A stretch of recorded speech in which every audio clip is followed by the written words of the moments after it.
ಇದ್ದಂತ ಬಹುತೇಕ ಎಲ್ಲಾ ಕಡೆಗಳಲ್ಲೂ ಕೂಡ 100% ಯಾವುದಲ್ಲೂ ಕೂಡ ಈ ರೀತಿ ಆತ ಹೇಳದಂಗೆ ಅಲ್ಲಿ ಆಗಿರೋದಿಲ್ಲ. ಪದೇ ಪದೇ ಇಂಥದ್ದೆಲ್ಲ ನೋಡಿದಾಗ ನಮ್ಮ ಧಾರ್ಮಿಕ ಶ್ರದ್ಧಾ ಕೇಂದ್ರ ನಾವೆಲ್ಲರೂ ಕೂಡ ಬಹಳ ಗೌರವದಿಂದ ಧಾರ್ಮಿಕವಾಗಿ ನಾವೆಲ್ಲರೂ ಕೂಡ ದೇವರು ಅಂತ ಹೇಳಿ ನಂಬಿರುವಂತ ಧರ್ಮದ ಜಾಗ ಧರ್ಮಸ್ಥಳ. ಈ ಧರ್ಮಸ್ಥಳಕ್ಕೆ ಪದೇ ಪದೇ ತೇಜೋವಧೆ ಮಾಡ್ತಿರೋದು, ಹಿಂದೂಗಳ ಧಾರ್ಮಿಕ ದೇಗುಲಗಳನ್ನ ಈ ರೀತಿ ಅಪಪ್ರಚಾರ ಮಾಡೋದು, ಆ ಮೂಲಕ ಕಪ್ಪು ಚುಕ್ಕೆ ತರುವಂತ ಪ್ರಯತ್ನ, ಇದು ಹಿಂದೂಗಳನ್ನ ಟಾರ್ಗೆಟ್.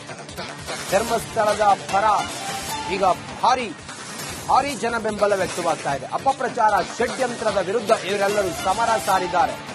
ಕಲಬುರಗಿಯಿಂದ ಮೈಸೂರಿನವರೆಗೆ ಪ್ರತಿಭಟನೆಗೂ ಕೂಡ ಅವರೆಲ್ಲರೂ ಕರೆ ಕೊಟ್ಟಿದ್ದಾರೆ. ಧರ್ಮಸ್ಥಳದ ಪರ ಕಹಳೆಯನ್ನ ಮೊಳಗಿಸಿದ್ದಾರೆ.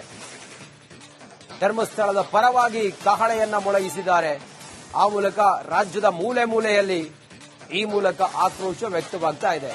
ನೀವು ಕೂಡ ನೋಡಿ, ನೀವು ಸುಮಾರು ಒಂದು 14ನೇ ದಿನ ಇವತ್ತು ನಾವು ನಮ್ಮ ರಿಪಬ್ಲಿಕ್ ಕನ್ನಡದ ಅತಿ ದೊಡ್ಡ ತಂಡ ಗ್ರೌಂಡ್ ನಲ್ಲಿದ್ದು ಕ್ಷಣ ಕ್ಷಣದ ಮಾಹಿತಿಯನ್ನ ನಿಮ್ಮವರೆಗೂ ಕೂಡ ತಲುಪಿಸ್ತಾ ಇದ್ದೀವಿ.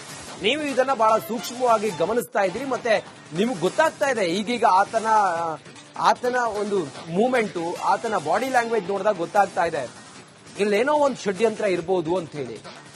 ಅದಕ್ಕೆ ತಕ್ಕಂತೆ ತನಿಖೆಯಲ್ಲಿ ತಿಳಿದಿರುವಂತ ವಿಚಾರ ಇದೆಲ್ಲವೂ ಕೂಡ ನೀವು ಹೇಗೆ ಗಮನಿಸ್ತಾ ಇದ್ದೀರಿ ಅನ್ನೋದ್ರ ಬಗ್ಗೆ ನಮ್ಮ ಜೊತೆಯಲ್ಲಿ ನೀವು ಕರೆ ಮಾಡಿ ಮಾತಾಡಬಹುದು. ನಮ್ಮ ನಂಬರ್ ಕೆಳಗಡೆ ಸ್ಕ್ರೋಲ್ ಆಗ್ತಾ ಇರುತ್ತೆ, ಆ ನಂಬರ್ಗೆ ನೀವು ಕರೆ ಮಾಡಿ ನಿಮ್ಮ ಅಭಿಪ್ರಾಯವನ್ನ ಹಂಚಿಕೊಳ್ಳಬಹುದು. ನೋಡಿ, ಮೋಹನ್ ಅಂತೇಳಿ ಒಬ್ರು ಬೆಂಗಳೂರಿಂದ ಕಾಲ್ ಮಾಡಿದ್ದಾರೆ. ಮೋಹನ್ ಅವರೇ ನಮಸ್ಕಾರ. ನಮಸ್ಕಾರ ಸರ್. ನಮಸ್ಕಾರ ಮೋಹನ್ ಅವರೇ, ಹೇಳಿ, ಇಷ್ಟೆಲ್ಲ ಆಯ್ತೀಗ ತಾವು ಇದನ್ನ ಹೇಗ್ ನೋಡ್ತಾ ಇದ್ರಿ, ಏನ್ ಹೇಳ್ತೀರಿ, ಏನಾಗಿರ್ಬೋದು ಇದು? ಸರ್, ಒಂದು ಮೊದಲಿಂದ ಹೇಳಬೇಕು ಅಂದ್ರೆ ಇಲ್ಲಿ ನಮ್ಮ ಪುರಾಣಗಳಲ್ಲೆಲ್ಲ ನೋಡಿದ್ವಿ ನಾವು. ಈಗ ಯಾವಾಗ್ಲೂ ದೇವತೆಗಳು ಮತ್ತೆ ಅಸುರ ಶಕ್ತಿಗಳ ಮಧ್ಯೆ ಫೈಟ್ ನಡೀತಾನೆ ಇರುತ್ತಲ್ವಾ. ಈಗ ಅಸುರ ಶಕ್ತಿಗಳು ಎಲ್ಲ ಫೈಟ್ ಯಾವಾಗ್ಲೂ ಕುತಂತ್ರ ಮಾಡ್ತಾನೆ ಇರ್ತಾರೆ. ಅದೇ ತರದ್ದು ನನಗೆ ಕಣ್ಣಿಗೆ ಕಾಣ್ತಾ ಇದೆ. ಇಲ್ಲಿ ಹೇಗೆ ಇದು ಒಂದು ವಿಚಾರ ಹೇಳಕ್ ಬರ್ತೀನಿ. ನಾನು ಈ ಸೌಜನ್ಯ ಪರ ಹೋರಾಟ ಮಾಡ್ತಿದ್ದಾರೆ ಅಂತ ಇದಾರಲ್ವಾ, ನಾನು ಯಾವ್ದೋ ಒಂದು ಯೂಟ್ಯೂಬ್ ಚಾನಲ್ ಅಲ್ಲಿ ಈ ಭೀಮಾ ಅನ್ನೋರು ಬಂದ್ರಲ್ವಾ, ಅವ್ರು ಒಂದ್ 2 ವಾರದ ಮುಂದೆನೆ ಅಲ್ಲಿ ಏನಾಯ್ತು ಅಂದ್ರೆ ಅವರು ಇನ್ನೊಬ್ಬ ಯಾರೋ ಬರ್ತಾ ಇದಾರೆ ಅನಾಮಿಕಾ, ಅವರು ಬುರುಡೆ ತೋರಿಸ್ತಾರೆ ಅಂತ ವಿಷಯ ಬಂದಿತ್ತು. ಅಂದ್ರೆ ಇದೆಲ್ಲ ಏನ್ ತೋರ್ಸತ್ತೆ, ಆಲ್ರೆಡಿ ಇವ್ರಿಗೆ ಅವ್ನ್ ಭೀಮ ಬರೋಕ್ಕಿಂತಾನೆ ಮುಂಚೆ ಇವ್ರಿಗೆಲ್ಲ ವಿಷಯ ಗೊತ್ತಿದೆ. ಮಟ್ಟಣ್ಣನವರು ನಿಮ್ ಚಾನಲ್ ಅಲ್ಲಿ ಮಾತಾಡ್ತಾನೆ, ಅವ್ನ್ ನನಗೆ ಗೊತ್ತಿದಾನ ಇಲ್ಲ ಅಂತ ಅವ್ನು ಹೇಳ್ತಾನೆ, ಗೊತ್ತಿಲ್ಲ ಹಂಗೆಲ್ಲ. ಬಟ್ ಆಕ್ಚುಲಿ ಹೇಳಿದ್ರೆ ಇದು ಎಷ್ಟೋ ತಿಂಗಳಿಂದಾನೇ ಪ್ಲಾನ್ ಮಾಡಿದ್ದಾರೆ. ಯಾವಾಗ ಸೌಜನ್ಯದ ಕೇಸ್ ಹೊರಡಿಕ್ ಅಂತ ಆಯ್ತು, ಅದಾದ್ಮೇಲೆ ನೆಕ್ಸ್ಟ್ ಸ್ಟೆಪ್ ಏನ್ ಮಾಡ್ಬೇಕು ಅಂತ ಎಲ್ಲದು ಪೂರ್ತಿಯಾಗಿ ಪ್ಲಾನಿಂಗ್ ಮಾಡಿ ಮಾಡ್ತಾ ಇದ್ದಾರೆ ಅಂತ ಅನ್ನಿಸ್ತಾ ಇದೆ. ಆಯ್ತು, ಧರ್ಮಸ್ಥಳದ ಬಗ್ಗೆ ಕ್ಷೇತ್ರದ ಬಗ್ಗೆ ಇವ್ರಿಗೇನೋ ಎಲ್ಲ ಮಾತಲ್ಲಿ ಹೇಳೋದು ಅಂದ್ರೆ ಕ್ಷೇತ್ರದ ಬಗ್ಗೆ ನಾವೇನೋ ಹೇಳ್ತಿಲ್ಲ ಅಂತ ಹೇಳ್ತಾರೆ.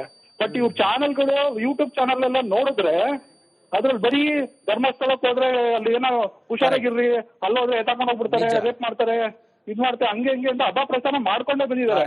ಇವ್ರಿಗೆ ಬೇಕಾಗಿರೋದೇನು? ಅದೇ ಈಗ ಇರುವಂತ ಪ್ರಶ್ನೆ ಅದೇ, ಇಷ್ಟೆಲ್ಲ ಮಾಡಿದ್ರಲ್ಲ ಇವ್ರಿಗೆ ಬೇಕಾಗಿರೋದೇನು, ಇವ್ರ ಉದ್ದೇಶ ಏನು ಅಂತ ಹೇಳಿ. ಥ್ಯಾಂಕ್ ಯು ಕಾಲ್ ಮಾಡಿದ್ದಕ್ಕೆ ಮೋಹನ್ ಅವರೇ. ಮತ್ತೊಬ್ರು ಕಾಲರ್ ಇದ್ದಾರೆ, ವಿಜಯ್ ಅಂತ ಹೇಳಿ ಬೆಂಗಳೂರಿಂದ ಕಾಲ್ ಮಾಡಿದ್ದಾರೆ. ವಿಜಯ್ ಅವರೇ ನಮಸ್ಕಾರ. ಸರ್ ನಮಸ್ಕಾರ. ಸರ್ ನಮಸ್ಕಾರ ವಿಜಯ್ ಅವರೇ. ಇದು ಪ್ರೀ ಪ್ಲಾನ್ಡ್ ಆಗಿ ಮಾಡ್ಕೊಂಡಿದ್ರು, ಅದರಂತೆ ಅವ್ರು ಹೇಗೆ ಎಕ್ಸಿಕ್ಯೂಟ್ ಮಾಡಿದ್ರು ಅದೇ ರೀತಿಯಾಗಿ ಆಗಿದೆ. ಒಂದು ಧಾರ್ಮಿಕ ಶ್ರದ್ಧಾ ಕೇಂದ್ರಕ್ಕೆ ಅಪಚಾರ ಮಾಡೋದು ಇವ್ರ ಉದ್ದೇಶ ಆಗಿತ್ತು ಅನ್ನೋದು ಈಗ ಚರ್ಚೆ ಮುನ್ನೆಲೆಗೆ ಬರ್ತಾ ಇದೆ. ತಾವು ಹೇಗ್ ನೋಡ್ತೀರಿ ಇದನ್ನ, ಏನ್ ಹೇಳ್ತೀರಿ? ಖಂಡಿತ ಸರ್, ನಾವು ಧರ್ಮಸ್ಥಳದ ಬಗ್ಗೆ ತುಂಬಾ ಭಕ್ತಿ ಇಟ್ಕೊಂಡಿದೀವಿ. ನಾವು ಫಸ್ಟ್ ಅದು ಬಂದಾಗ್ಲೇ ಇದ್ರ ಬಗ್ಗೆ ತುಂಬಾ ಮೆಸೇಜ್ ಕಾಲ್ ಮಾಡಿ ತುಂಬಾ ಟ್ರೈ ಮಾಡಿದ್ವಿ. ಬಟ್ ಇದ್ಯಾವ್ದು ರೀಚ್ ಆಗೇ ಇಲ್ಲ. ಬಟ್ ಅವ್ರು ಹೇಳ್ತಾರೆ ಸುಳ್ಳು ಅಂತ ಎಷ್ಟೋ ಜನ ಕೇಳ್ಕೊಂಡ್ ಬಂದ್ವಿ. ಅದು ಬಿಟ್ಟು ಅದು AI ವಿಡಿಯೋ ಮಾಡಿ ತುಂಬಾ ಜನ ನಂಬಿಸ್ಬಿಟ್ಟಿದ್ರು.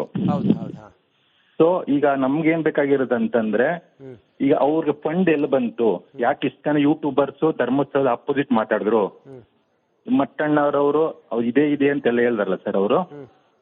ಸೊ ಅದು ಪೊಲೀಸ್ ತನಿಖೆ ಅವ್ರ ಬಗ್ಗೆನೂ ಆಗ್ಬೇಕಲ್ಲ. ಈ ಧರ್ಮಸ್ಥಳದ ಬಗ್ಗೆ ಎಲ್ಲ ಮಾಡಿದ್ರು. ಈಗ ದಿನೇಶ್ ಗುಂಡೂರಾವ್ ಹೇಳಿದ್ರು, ಎಲ್ಲ ಎಡಪಂಥಿ ಅವರು ಕೇಳಿದ್ದಕ್ಕೆ ನಾವು ಇದ್ ಮಾಡಿದ್ವಿ, ಪೊಲೀಸ್ನವ್ರು ಕೊಟ್ಟು ಹೇಳಿದ್ರು.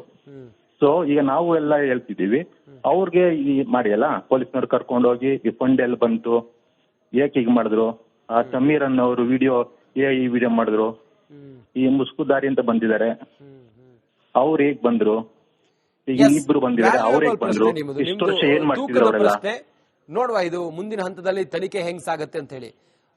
ನೀವೆಲ್ಲ ಹೇಳ್ಬೇಕು ಸರ್, ನೀವ್ ಹೇಳಿದ್ರೇನೆ ಅದು ಆಗುತ್ತೆ ಸರ್. ಅದು ನಾವ್ ಹೇಳೋದನ್ನ ಫೋನ್ ಮಾಡೋದು ಮುಗಿತ್ ಸರ್, ನೀವ್ ಹೇಳಿದ್ರೇನೆ ಅದು ಮುಂದಕ್ಕೆ ಆಗುತ್ತೆ ಇದು. ಖಂಡಿತ ನೋಡಿ, ನಾವು ಅದನ್ನೇ ಹೇಳ್ತಾ ಇದೀವಿ ವಿಜಯ್ ಅವರೇ, ಅದನ್ನೇ ಹೇಳ್ತಾ ಇದೀವಿ ನೋಡಿ. 15 ದಿನ ಆಗಿದೆ, ಆತ ಯಾಕೆ ಬಂದ, ಏನ್ ಮಾಡ್ತಾ ಇದ್ದಾನೆ, ಆತನ ಉದ್ದೇಶ ಏನು, ಆತನ ಹಿಂದಿರೋರು ಯಾರು, SIT ಅಧಿಕಾರಿಗಳು ಈ ಆಂಗಲ್ ನಲ್ಲೂ ಕೂಡ ತನಿಖೆ ಮಾಡಬೇಕು. ನಾವು ಇವತ್ತಲ್ಲ, ಸುಮಾರು ಒಂದು ವಾರದ ಹಿಂದೆನೆ ನಾವು ತೋರಿಸಿದಂತ ಬಹುತೇಕ ಎಲ್ಲಾ ಕಡೆಗಳಲ್ಲೂ ಕೂಡ ಯಾವ್ದಲ್ಲೂ ಕೂಡ ಈ ರೀತಿ ಆತ ಹೇಳದಂಗೆ ಅಲ್ಲಿ ಆಗಿರೋದಿಲ್ಲ.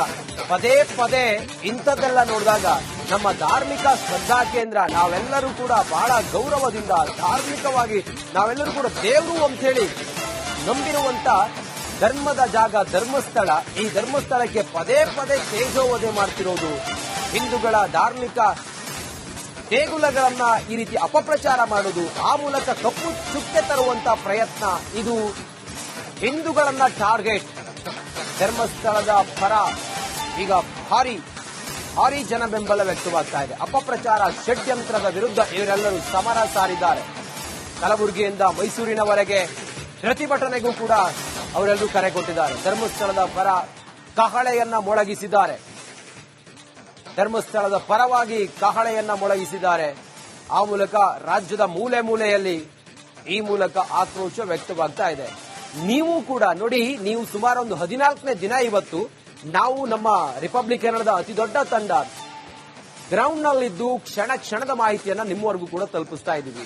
ನೀವು ಇದನ್ನ ಬಹಳ ಸೂಕ್ಷ್ಮವಾಗಿ ಗಮನಿಸ್ತಾ ಇದ್ದೀರಿ, ಮತ್ತೆ ನಿಮಗೆ ಗೊತ್ತಾಗ್ತಾ ಇದೆ ಈಗೀಗ ಆತನ ಒಂದು ಮೂವ್ಮೆಂಟು, ಆತನ ಬಾಡಿ ಲ್ಯಾಂಗ್ವೇಜ್ ನೋಡಿದಾಗ ಗೊತ್ತಾಗ್ತಾ ಇದೆ ಇಲ್ಲೇನೋ ಒಂದು ಷಡ್ಯಂತ್ರ ಇರಬಹುದು ಅಂತ ಹೇಳಿ. ಅದಕ್ಕೆ ತಕ್ಕಂತೆ ತನಿಖೆಯಲ್ಲಿ ತಿಳಿದಿರುವಂತ ವಿಚಾರ ಇದೆಲ್ಲವೂ ಕೂಡ ನೀವು ಹೇಗೆ ಗಮನಿಸ್ತಾ ಇದ್ದೀರಿ ಅನ್ನೋದ್ರ ಬಗ್ಗೆ ನಮ್ಮ ಜೊತೆಯಲ್ಲಿ ನೀವು ಕರೆ ಮಾಡಿ ಮಾತಾಡಬಹುದು. ನಮ್ಮ ನಂಬರ್ ಕೆಳಗಡೆ ಸ್ಕ್ರೋಲ್ ಆಗ್ತಾ ಇರುತ್ತೆ, ಆ ನಂಬರ್ಗೆ ನೀವು ಕರೆ ಮಾಡಿ ನಿಮ್ಮ ಅಭಿಪ್ರಾಯವನ್ನ ಹಂಚಿಕೊಳ್ಳಬಹುದು. ನೋಡಿ, ಮೋಹನ್ ಅಂತೇಳಿ ಒಬ್ರು ಬೆಂಗಳೂರಿಂದ ಕಾಲ್ ಮಾಡಿದ್ದಾರೆ. ಮೋಹನ್ ಅವರೇ ನಮಸ್ಕಾರ. ನಮಸ್ಕಾರ ಸರ್. ನಮಸ್ಕಾರ ಮೋಹನ್ ಅವರೇ, ಹೇಳಿ, ಇಷ್ಟೆಲ್ಲ ಆಯ್ತೀಗ, ತಾವು ಇದನ್ನ ಹೇಗ್ ನೋಡ್ತಾ ಇದ್ರಿ, ಏನ್ ಹೇಳ್ತೀರಿ, ಏನಾಗಿರ್ಬೋದು ಇದು?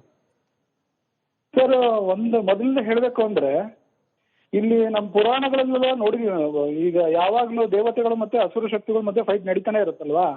ಈಗ ಅಸುರ ಶಕ್ತಿಗಳು ಎಲ್ಲ ಫೈಟ್ ಯಾವಾಗ್ಲೂ ಕುತಂತ್ರ ಮಾಡ್ತಾನೆ ಇರ್ತಾರೆ. ಅದೇ ತರದ್ದು ನನಗೆ ಕಣ್ಣಿಗೆ ಕಾಣ್ತಾ ಇದೆ. ಇಲ್ಲಿ ಹೇಗೆ ಇದು ಒಂದು ವಿಚಾರ ಹೇಳಕ್ ಬರ್ತೀನಿ. ನಾನು ಈ ಸೌಜನ್ಯ ಪರ ಹೋರಾಟ ಮಾಡ್ತಿದ್ದಾರೆ ಅಂತ ಇದಾರಲ್ವಾ, ನಾನು ಯಾವ್ದೋ ಒಂದು ಯೂಟ್ಯೂಬ್ ಚಾನಲ್ ಅಲ್ಲಿ ಈ ಭೀಮಾ ಅನ್ನೋರು ಬಂದ್ರಲ್ವಾ, ಅವ್ರು ಒಂದ್ 2 ವಾರದ ಮುಂದೆನೆ ಅಲ್ಲಿ ಏನಾಯ್ತು ಅಂದ್ರೆ, ಅವರು ಇನ್ನೊಬ್ಬ ಯಾರೋ ಬರ್ತಾ ಇದಾರೆ ಅನಾಮಿಕಾ, ಅವರು ಬುರುಡೆ ತೋರಿಸ್ತಾರೆ ಅಂತ ವಿಷಯ ಬಂದಿತ್ತು. ಅಂದ್ರೆ ಇದೆಲ್ಲ ಏನ್ ತೋರ್ಸತ್ತೆ, ಆಲ್ರೆಡಿ ಇವ್ರಿಗೆ ಅವ್ನ್ ಬೀವ ಬರಕ್ಕಿಂತಾನೆ ಮುಂಚೆ ಇವ್ರಿಗೆಲ್ಲ ವಿಷಯ ಗೊತ್ತಿದೆ. ಮಟ್ಟಣ್ಣನವರು ನಿಮ್ ಚಾನಲ್ ಅಲ್ಲಿ ಮಾತಾಡ್ತಾನೆ, ಅವ್ನ್ ನನಗೆ ಗೊತ್ತಿದಾನ ಇಲ್ಲ ಅಂತ ಅವ್ನು ಹೇಳ್ತಾನೆ, ಗೊತ್ತಿಲ್ಲ ಹಂಗೆಲ್ಲ. ಬಟ್ ಆಕ್ಚುಲಿ ಹೇಳಿದ್ರೆ ಇದು ಎಷ್ಟೋ ತಿಂಗಳಿಂದಾನೇ ಪ್ಲಾನ್ ಮಾಡಿದ್ದಾರೆ. ಯಾವಾಗ ಸೌಜನ್ಯದ ಕೇಸ್ ಹೊರಡಿಕ್ ಅಂತ ಆಯ್ತು, ಅದಾದ್ಮೇಲೆ ನೆಕ್ಸ್ಟ್ ಸ್ಟೆಪ್ ಏನ್ ಮಾಡ್ಬೇಕು ಅಂತ ಎಲ್ಲದು ಪೂರ್ತಿಯಾಗಿ ಪ್ಲಾನಿಂಗ್ ಮಾಡಿ ಮಾಡ್ತಾ ಇದ್ದಾರೆ ಅಂತ ಅನ್ನಿಸ್ತಾ ಇದೆ. ಆಯ್ತು, ಧರ್ಮಸ್ಥಳದ ಬಗ್ಗೆ, ಕ್ಷೇತ್ರದ ಬಗ್ಗೆ ಇವ್ರಿಗೇನೋ ಎಲ್ಲ ಮಾತಲ್ಲಿ ಹೇಳೋದು ಅಂದ್ರೆ ಕ್ಷೇತ್ರದ ಬಗ್ಗೆ ನಾವೇನೋ ಹೇಳ್ತಿಲ್ಲ ಅಂತ ಹೇಳ್ತಾರೆ. ಬಟ್ ಇವ್ರ ಚಾನಲ್ಗಳು, ಯೂಟ್ಯೂಬ್ ಚಾನಲ್ ಎಲ್ಲ ನೋಡಿದ್ರೆ ಅದ್ರಲ್ಲಿ ಬರೀ ಧರ್ಮಸ್ಥಳಕ್ಕೆ ಹೋದ್ರೆ ಅಲ್ಲಿ ಏನೋ ಹುಷಾರಾಗಿರ್ರಿ, ಅಲ್ಲೋದ್ರೆ ಎತ್ತಾಕೊಂಡು ಹೋಗ್ಬಿಡ್ತಾರೆ, ರೇಪ್ ಮಾಡ್ತಾರೆ, ಇದ್ ಮಾಡ್ತಾರೆ, ಹಂಗೆ ಅಂತ ಅಪಪ್ರಚಾರ ಮಾಡ್ಕೊಂಡೇ ಬಂದಿದ್ದಾರೆ. ಇವ್ರಿಗೆ ಬೇಕಾಗಿರೋದೇನು? ಅದೇ ಈಗ ಇರುವಂತ ಪ್ರಶ್ನೆ ಅದೇ, ಇಷ್ಟೆಲ್ಲ ಮಾಡಿದ್ರಲ್ಲ, ಇವ್ರಿಗೆ ಬೇಕಾಗಿರೋದೇನು, ಇವ್ರ ಉದ್ದೇಶ ಏನು ಅಂತ ಹೇಳಿ. ಥ್ಯಾಂಕ್ ಯು ಕಾಲ್ ಮಾಡಿದ್ದಕ್ಕೆ ಮೋಹನ್ ಅವರೇ. ಮತ್ತೊಬ್ರು ಕಾಲರ್ ಇದ್ದಾರೆ, ವಿಜಯ್ ಅಂತ ಹೇಳಿ ಬೆಂಗಳೂರಿಂದ ಕಾಲ್ ಮಾಡಿದ್ದಾರೆ. ವಿಜಯ್ ಅವರೇ ನಮಸ್ಕಾರ. ನಮಸ್ಕಾರ ಸರ್. ನಮಸ್ಕಾರ ವಿಜಯ್ ಅವರೇ. ಇದು ಪ್ರೀ ಪ್ಲಾನ್ಡ್ ಆಗಿ ಮಾಡ್ಕೊಂಡಿದ್ರು, ಅದರಂತೆ ಅವ್ರು ಹೇಗೆ ಎಕ್ಸಿಕ್ಯೂಟ್ ಮಾಡಿದ್ರು ಅದೇ ರೀತಿಯಾಗಿ ಆಗಿದೆ. ಒಂದು ಧಾರ್ಮಿಕ ಶ್ರದ್ಧಾ ಕೇಂದ್ರಕ್ಕೆ ಅಪಚಾರ ಮಾಡೋದು ಇವ್ರ ಉದ್ದೇಶ ಆಗಿತ್ತು ಅನ್ನೋದು ಈಗ ಚರ್ಚೆ ಮುನ್ನೆಲೆಗೆ ಬರ್ತಾ ಇದೆ. ತಾವು ಹೇಗ್ ನೋಡ್ತೀರಿ ಇದನ್ನ, ಏನ್ ಹೇಳ್ತೀರಿ? ಖಂಡಿತ ಸರ್, ನಾವು ಧರ್ಮಸ್ಥಳದ ಬಗ್ಗೆ ತುಂಬಾ ಭಕ್ತಿ ಇಟ್ಕೊಂಡಿದೀವಿ. ನಾವು ಫಸ್ಟ್ ಅದು ಬಂದಾಗ್ಲೇ ಇದ್ರ ಬಗ್ಗೆ ತುಂಬಾ ಮೆಸೇಜ್ ಕಾಲ್ ಮಾಡಿ ತುಂಬಾ ಟ್ರೈ ಮಾಡಿದ್ವಿ. ಬಟ್ ಇದ್ಯಾವ್ದು ರೀಚ್ ಆಗೇ ಇಲ್ಲ. ಬಟ್ ಅವ್ರು ಹೇಳ್ತಾರೆ ಸುಳ್ಳು ಅಂತ ಎಷ್ಟೋ ಜನ ಕೇಳ್ಕೊಂಡ್ ಬಂದ್ವಿ. ಅದು ಬಿಟ್ಟು ಅದು AI ವಿಡಿಯೋ ಮಾಡಿ ತುಂಬಾ ಜನ ನಂಬಿಸ್ಬಿಟ್ಟಿದ್ರು. ಸೊ ಈಗ ನಮ್ಗೇನ್ ಬೇಕಾಗಿರೋದಂತಂದ್ರೆ, ಈಗ ಅವ್ರಿಗೆ ಫಂಡ್ ಎಲ್ಲಿ ಬಂತು, ಯಾಕೆ ಇಷ್ಟ ಜನ ಯೂಟ್ಯೂಬರ್ಸ್ ಧರ್ಮಸ್ಥಳದ ಅಪೋಸಿಟ್ ಮಾತಾಡಿದ್ರು, ಮಟ್ಟಣ್ಣವ್ರವರು ಇದೇ ಇದೆ ಅಂತೆಲ್ಲ ಹೇಳ್ದಾರಲ್ಲ ಸರ್ ಅವರು. ಸೊ ಅದು ಪೊಲೀಸ್ ತನಿಖೆ ಅವ್ರ ಬಗ್ಗೆನೂ ಆಗ್ಬೇಕಲ್ಲ. ಈ ಧರ್ಮಸ್ಥಳದ ಬಗ್ಗೆ ಎಲ್ಲ ಮಾಡಿದ್ರು. ಈಗ ದಿನೇಶ್ ಗುಂಡೂರಾವ್ ಹೇಳಿದ್ರು, ಎಲ್ಲ ಎಡಪಂಥಿ ಅವರು ಕೇಳಿದ್ದಕ್ಕೆ ನಾವು ಇದ್ ಮಾಡಿದ್ವಿ, ಪೊಲೀಸ್ನವ್ರು ಕೊಟ್ಟು ಹೇಳಿದ್ರು. ಸೊ ಈಗ ನಾವು ಎಲ್ಲ ಹೇಳ್ತಿದೀವಿ, ಅವ್ರಿಗೆ ಈ ಮಾಡಿಯಲ್ಲ ಪೊಲೀಸ್ನವ್ರು ಕರ್ಕೊಂಡು ಹೋಗಿ ಈ ಫಂಡ್ ಎಲ್ಲಿ ಬಂತು, ಏಕೆ ಹೀಗೆ ಮಾಡಿದ್ರು, ಆ ಸಮೀರ್ ಅನ್ನೋರು ವಿಡಿಯೋ ಈ ವಿಡಿಯೋ ಮಾಡಿದ್ರು, ಈ ಮುಸ್ಕುದಾರಿ ಅಂತ ಬಂದಿದ್ದಾರೆ, ಅವ್ರು ಹೇಗ್ ಬಂದ್ರು, ಈಗ ಇಬ್ರು ಬಂದಿದ್ದಾರೆ, ಅವ್ರು ಹೇಗ್ ಬಂದ್ರು, ಇಷ್ಟು ವರ್ಷ ಏನ್ ಮಾಡ್ತಿದ್ರು ಅವರೆಲ್ಲ ನೋಡುವ. ಇದು ಮುಂದಿನ ಹಂತದಲ್ಲಿ ತನಿಖೆ ಹೆಂಗ್ ಸಾಗತ್ತೆ ಅಂತ ಹೇಳಿ ನೀವೆಲ್ಲ ಹೇಳ್ಬೇಕು ಸರ್. ನೀವ್ ಹೇಳಿದ್ರೇನೆ ಅದು ಆಗತ್ತೆ ಸರ್. ಅದು ನಾವ್ ಹೇಳೋದನ್ನ ಫೋನ್ ಮಾಡೋದು ಮುಗಿತ್ ಸರ್. ನೀವ್ ಹೇಳಿದ್ರೇನೆ ಅದು ಮುಂದಕ್ಕೆ ಪ್ರೊಸೀಜ್ ಆಗುತ್ತೆ ಸರ್. ಇದು ಖಂಡಿತ ನೋಡಿ, ನಾವು ಅದನ್ನೇ ಹೇಳ್ತಾ ಇದೀವಿ ವಿಜಯ್ ಅವರೇ, ಅದನ್ನೇ ಹೇಳ್ತಾ ಇದೀವಿ. ನೋಡಿ 15 ದಿನ ಆಗಿದೆ, ಆತ ಯಾಕೆ ಬಂದ, ಏನ್ ಮಾಡ್ತಾ ಇದ್ದಾನೆ, ಆತನ ಉದ್ದೇಶ ಏನು, ಆತನ ಹಿಂದಿರೋರು ಯಾರು, SIT ಅಧಿಕಾರಿಗಳು ಈ ಆಂಗಲ್ ನಲ್ಲೂ ಕೂಡ ತನಿಖೆ ಮಾಡಬೇಕು. ನಾವು ಇವತ್ತಲ್ಲ, ಸುಮಾರು ಒಂದು ವಾರದ ಹಿಂದೆನೆ ನಾವು